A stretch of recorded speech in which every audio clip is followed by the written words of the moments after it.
반갑습니다. 모두 한 주 잘 지내셨습니까? 이번 주에는 모두가 기다리고 기다렸던 지우가 건강히 잘 태어났습니다.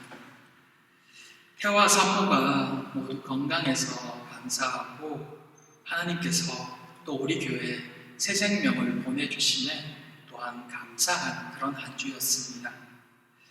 지우가 건강하고 지혜롭게 잘 자라도록 모두 기도해 주시기를 바랍니다. 내년쯤에는 아마 지우랑 로빈이랑 여기 예배당을 뛰어다닐 생각을 하니까 참 기분이 좋습니다. 하나님께서 우리 교회에 더 많은 어린 영혼들을 보내주셔서 아이들의 웃음소리가 가득한 그런 교회가 되기를 소망해 봅니다. 이 시간에는 출애굽기 16장의 말씀으로 함께 은혜를 나누고자 합니다. 우리가 잘 아는 이 만나와 메추라기의 말씀을 함께 생각해 보면서 하나님이 만나를 주신 것과 메추라기를 주신 것이 어떤 의미가 있는지 그것도 한번 되짚어보며 우리 삶의 만나와 메추라기는 무엇인지 그것을 통해서 하나님께서 우리에게 말씀하고자 하시는 것은 무엇인지 다시 한번 깊이 깨달아가는 이 시간 되기를 바랍니다. 첫째, 만나로 신앙을 가르치시다. 이스라엘 백성들이 애굽을 떠나온 지도 한 달이 되었습니다.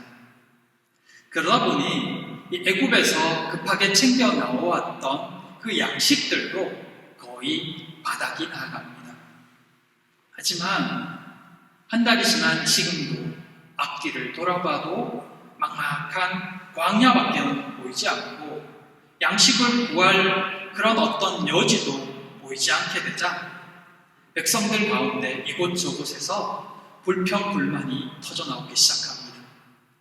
양식은 다 떨어져 가는데 여전히 광야에 머물러 있는 자신들의 처지를 생각하니 답답하고 막막해지는 것입니다. 앞이 캄캄해지기도 하고 혹 어디서 양식을 구한다 치더라도 200만 명 가까운 이 회중을 어떻게 다 먹일 수 있을지 아무리 생각해봐도 답이 나오지 않는 겁니다. 그러니 원망하는 마음이 자꾸만 더 커질 수밖에 없었습니다.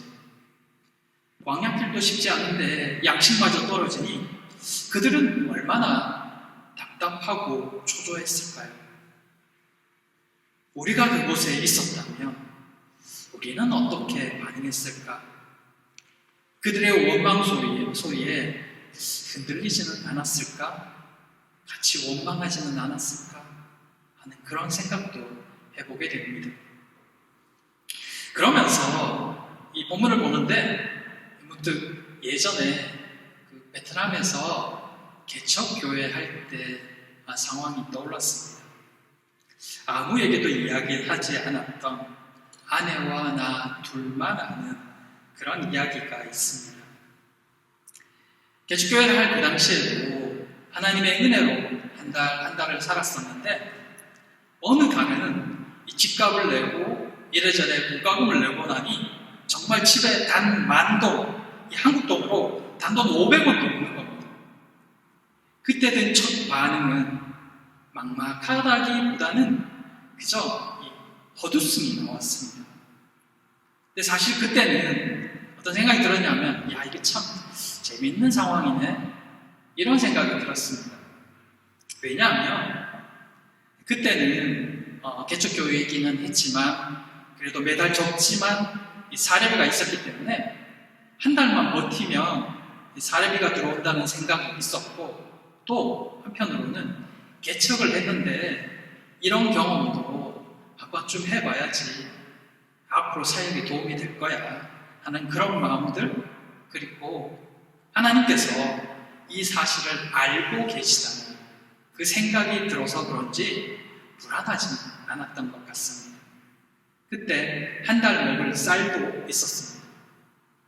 그래서 그 시간들을 그 한 달을 정말 밥만 먹으면서 이 감사로 보냈던 그런 한 달이 있었습니다.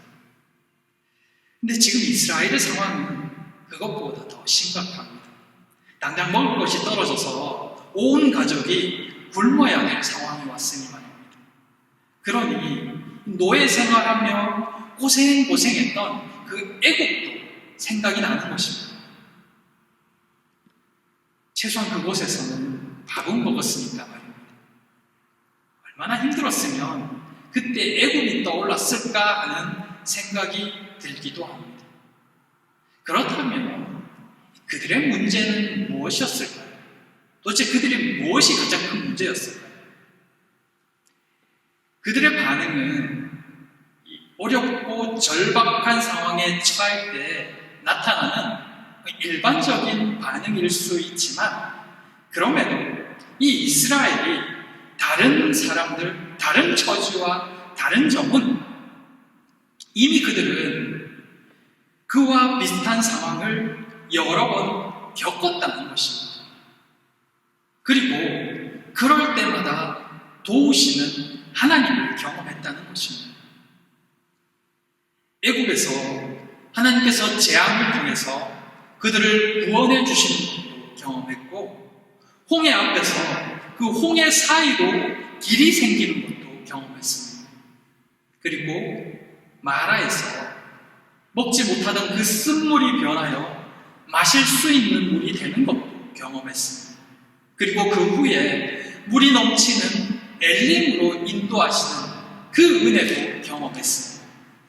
그럼에도 그들은 이전의 은혜는 다 잊어버리고 앞으로 닥쳐올지도 모를 일에 염려와 걱정과 불안, 두려움에 휩싸여 원망만 하고 있는 것입니다.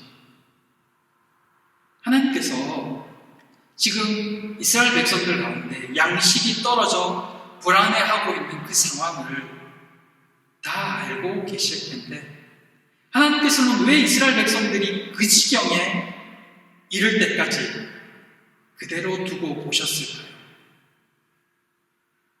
이유가 있기 때문입니다. 이스라엘 백성들이 애굽에서 잘 먹고 잘 쉬고 평화로웠습니까? 그들은 노예였습니다. 심지어 갓 태어난 남자 아기들이 나일강에 던져질 것을 지켜봐야 했던 고통도 겪었고 밤낮 노역에 시달리기도 했습니다. 그런데 지금 그들은 그러했던 애굽을 그리워합니다.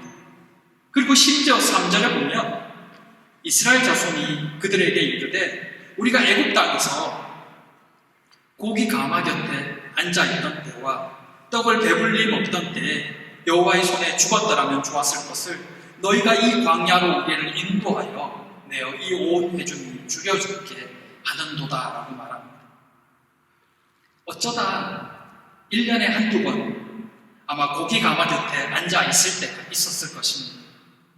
떡을 배불리 먹었을 때도 한두 번 있었을 것입니다.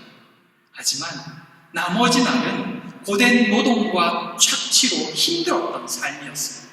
그런데 그때 좋았던 그 며칠이 애굽에서의 전체 삶이었던 것처럼 말하고 있는 것입니다.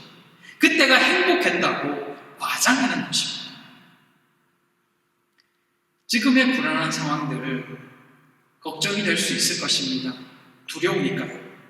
하지만 그들이 여호와에 대한 믿음이 있었다면 과거의 은혜를 기억해야 했습니다.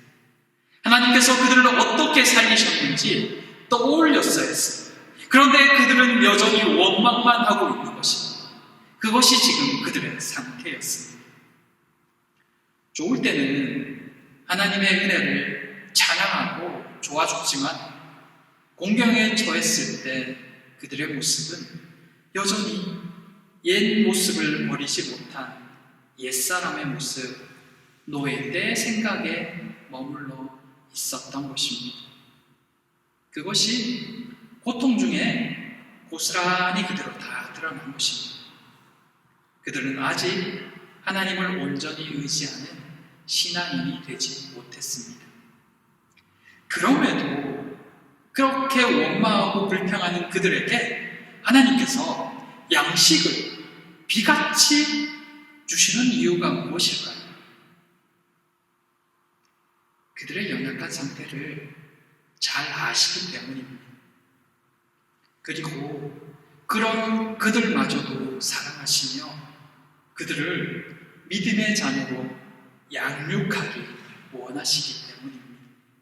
그래서 은혜를 베푸시고 믿음이 성장할 기회를 다시 한번 주시는 것입니다. 하나님께서 왜 그들의 어려운 상황을 아시면서 그들의 답답하고 불안해하는 상황을 아시면서 그동안 그대로 지켜보셨습니까? 그들의 신앙적인 상태를 드러내므로 그들이 믿음 없음을 스스로 알게 하시며 또한 하나님이 도우심으로 문제가 해결되는 이런 반복된 결과를 통해서 그들 스스로 깨닫게 하기 위해서였습니다. 반복 학습이었던 것입니다.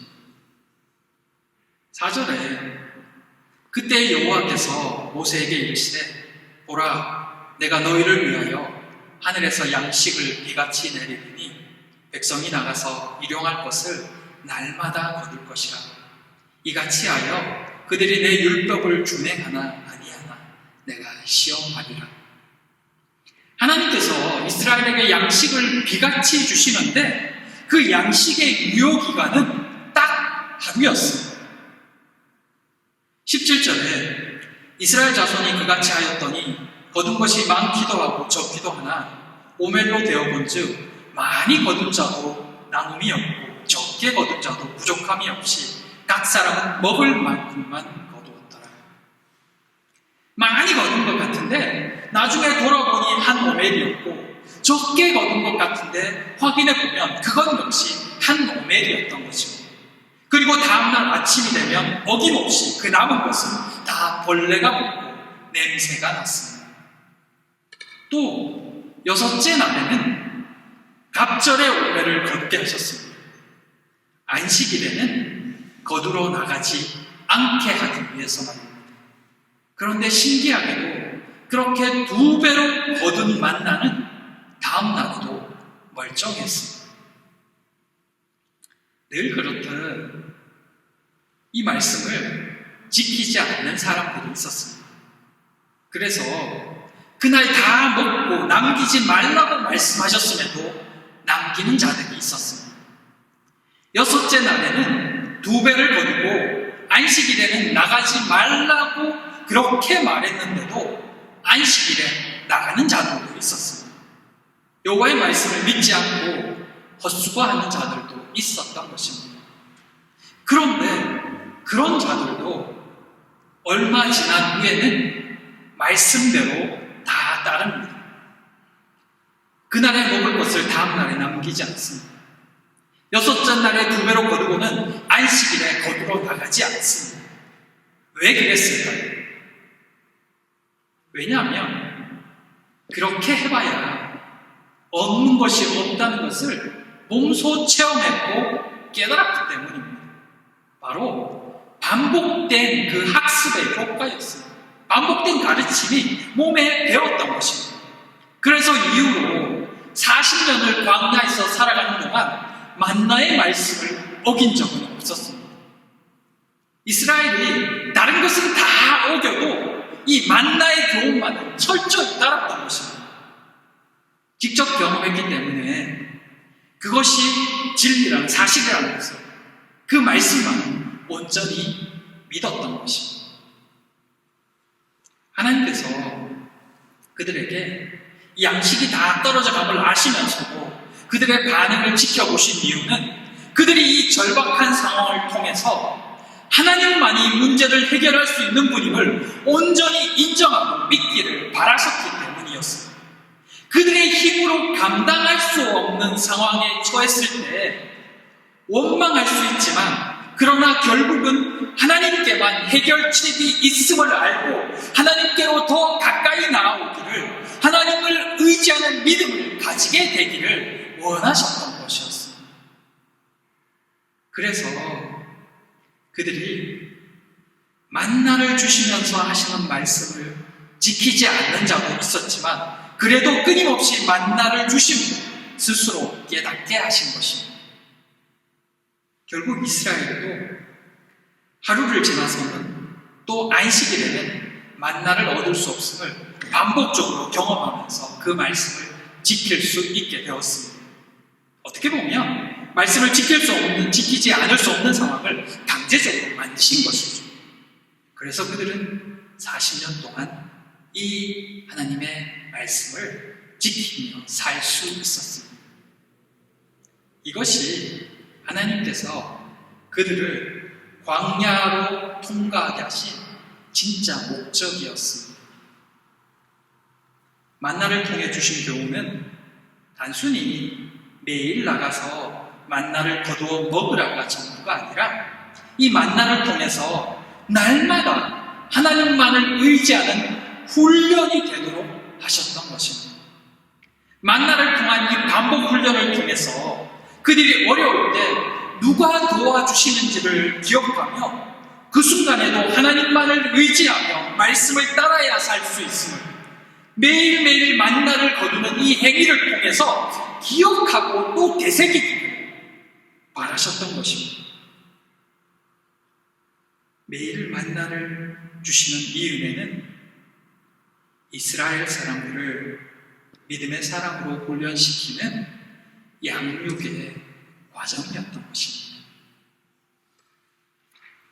요한계시록 12장 6절에 그 여자가 광야로 도망가매 거기서 1260일 동안 그를 양육하기 위하여 하나님께서 예비하신 곳이 있다. 12장 14절에 그 여자가 큰 독수리의 두 날개를 받아 광야 자기 곳으로 날아가 거기서 그 뱀의 낯을 피하여 한 때와 두 때와 반 때를 양육받으매 라는 말씀이 있습니다. 이 여자는 교회 공동체입니다. 그가 사단에 쫓겨서 광야로 도망한 듯 보이지만 실제는 그 광야가 하나님이 그를 위해 예비하신 곳이며 그를 양육하기 위해서 준비하고 보내신 곳이었다라는 말씀입니다. 광야가 바로 이스라엘 백성들을 성장케 하는 양육의 장소인 것입니다.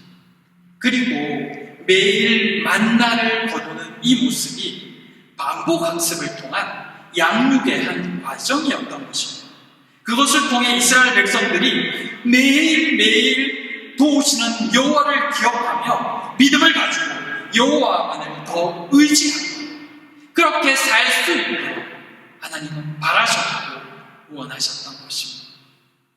매일처럼 도우시는 그 하나님의 은혜를 기억할 때 그 삶은 하나님을 잊지 않을 것이라 생각하신 것입니다. 그런데 그런 하나님의 마음과는 달리 이스라엘은 실패했습니다.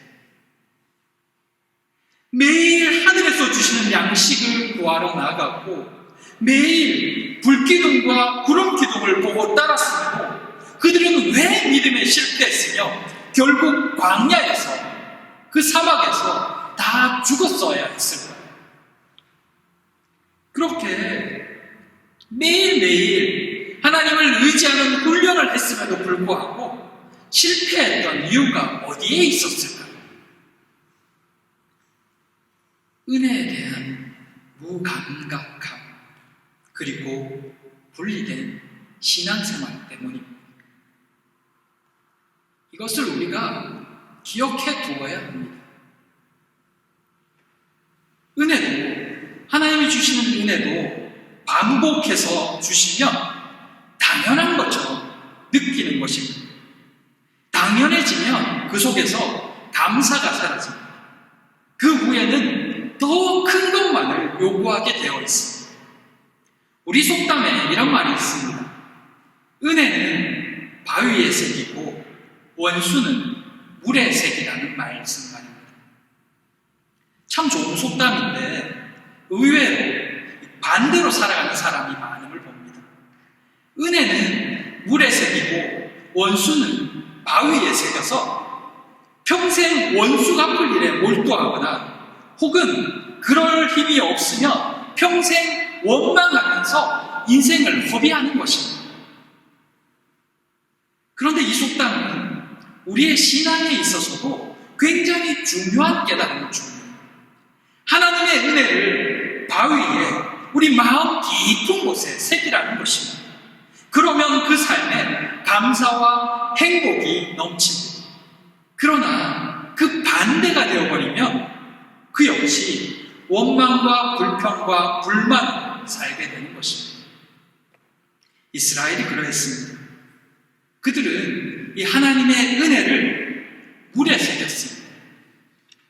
그러다 보니 힘든 일만 만나면 하나님이 그동안 베풀어 주신 은혜는 어느새 다 떠내려 가버리고 원망만 남는 것입니다. 그러니 믿음이 생겨날 틈이 없습니다. 그리고 또 하나는 이 분리된 신앙생활입니다. 그들은 날마다 만나를 거두어 나갑니다. 아무리 거두어도 다음날 먹을 수 없다는 것을 압니다. 그리고 안식일에는 거두러 나가도 아무것도 거둘 수 없다는 것도 압니다. 이미 여러 번 경험해서 아는 것입니다. 그런데 그들이 얻은 것은 그것뿐입니다.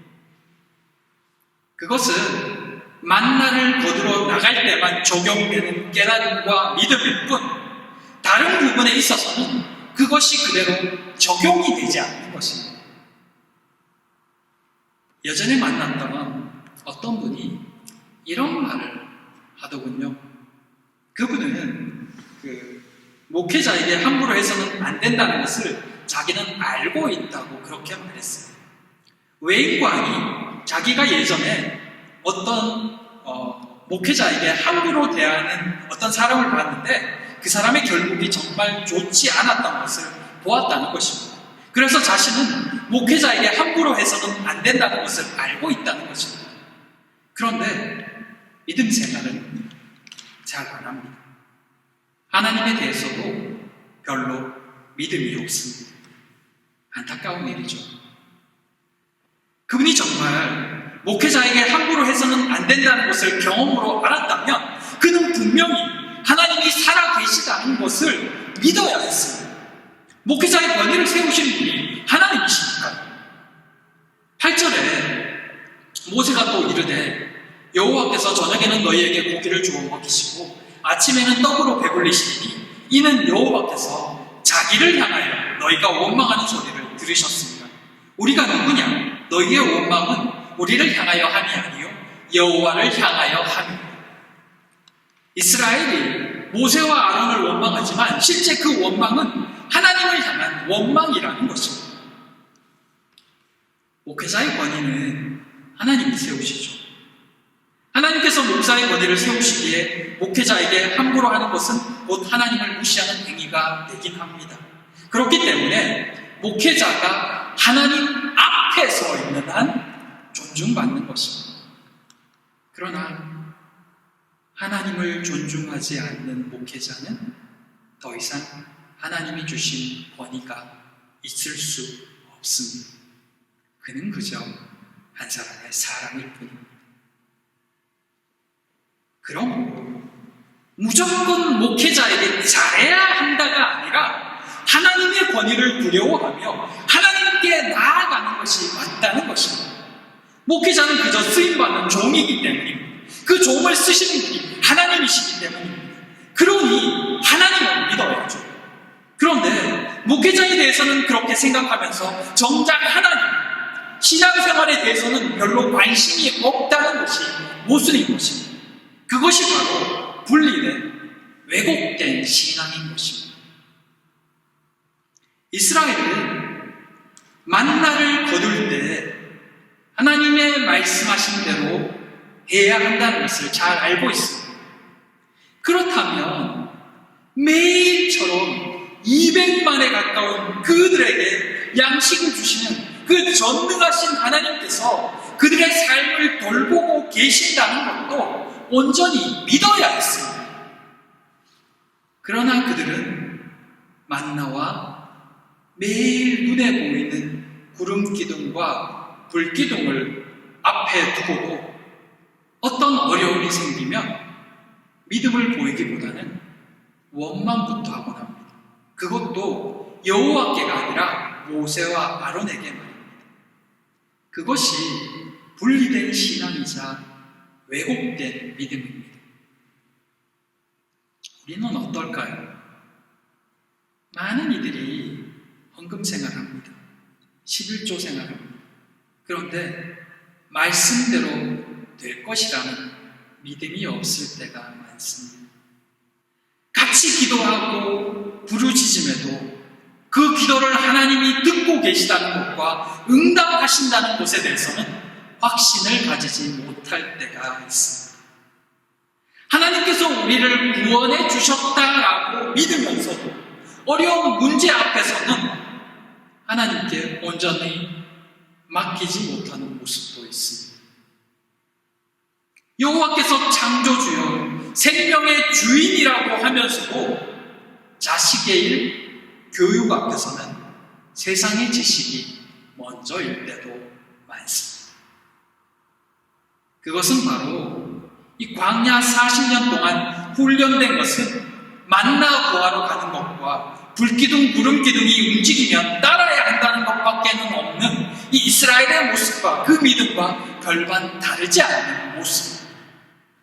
하나님이 원하시는 것은 만나를 통해서 그들이 하나님을 온전히 의지하고 믿기 전에 옛 습관, 노예의 그 생활 방식을 버리고 하나님을 따르는 것인데 40년 동안 날마다 반복되었으니 믿을 수밖에 없는 만나는 말씀대로 믿지만 실제 믿음에 있어서는 따로 이 이스라엘의 모습을 보게 되는 것입니다. 여호와께서 내 생명의 주인이라고 하면서 내 살 궁리하기에 바쁜 모습은 없습니까? 예배는 드리지만 삶에서는 하나님이 보이지 않는, 하나님이 내 삶의 주인임을 고백하는 11조는 드리지만 실제 삶에서는 내가 주인 되고 있는 모습은 없는지, 기도는 드리지만 온전히 믿지는 못하는 이 시간 우리의 믿음과 삶을 되돌아볼 수 있기를 바랍니다. 내가 신앙생활에 열심을 내는 것, 하나님을 믿는 것과 내 생활이 혹시 분리되어 있는 것은 없는지, 이스라엘처럼 따로따로 분리시켜서 살고 있는 영역은 없는지, 성령께서 우리의 삶을 조명시켜 주시기를 기도합니다. 그래서 구석구석 들여다보며 하나하나 점검할 수 있기를 바랍니다. 그렇게 믿음과 삶이 하나 될 수 있도록 말입니다. 날마다 먹이시고 입히시는 하나님의 은혜를 온전히 누리며 스스로 짊어진 삶의 무게가 있다면 이 시간 온전히 내려놓고 주님께 맡기며 평안함으로 주님의 인도하심을 따르는 우리 모든 평안의 식구들 되기를 바랍니다. 그런 우리 모두에게 하나님이 감사와 기쁨을 주시기를, 삶에 만족과 행복을 더해 주시기를 간절히 소망하고 또 기도합니다. 기도하겠습니다. 사랑과 은혜의 하나님, 하나님께서 모든 것을 알고 계시며 책임지고 계심을 만나를 통해 보여주셨건만, 그것도 날마다 보여주셨건만 그것에서 더 나아가지 못했던 이스라엘의 모습을 보았습니다. 우리 가운데도 그런 모습이 있음을 고백합니다. 우리의 믿음 없음을 불쌍히 여겨 주시옵소서. 하나님을 더 믿기 소망하오니 우리에게 믿음을 더하여 주시옵소서. 우리 인생의 주인이신 아버지 하나님, 아버지를 의지합니다. 우리의 길을 인도하여 주시옵소서. 주께만 온전히 나아가며 그 인도하심으로 오늘을 사는 저희가 되기를 간절히 소망하오며 예수님 이름으로 기도드립니다. 아멘.